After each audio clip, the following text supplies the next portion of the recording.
Babies are born with a set of reflexes called infant or primitive reflexes. These help babies with the birth process and aid in survival. They also help babies to develop more advanced skills that they'll use for the rest of their life. These reflexes should begin to disappear during the first year, and they are eventually replaced with adult reflexes and more advanced neurological systems. This process of maturation provides babies with a stable, solid foundation on which the rest of their brain is built. But there are a lot of things that can happen during pregnancy, during the birth process, and during early infancy that disrupt this process of normal development. In these cases, children will keep their primitive reflexes. And you see all sorts of problems with the way the rest of their brain develops and functions. The cool thing about primitive reflexes is that they give us a very reliable signpost of development.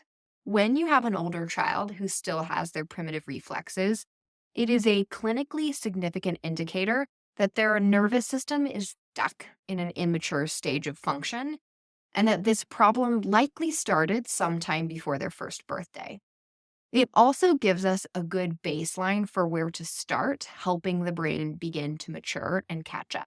The brain develops from the bottom up with early stages and early sections, providing the foundation for higher, more advanced sections. When we are going back therapeutically, we follow those same principles. My philosophy is to always work from the bottom up and follow the normal process of development. This enables us to actually change the way the brain functions rather than just focusing on managing symptoms.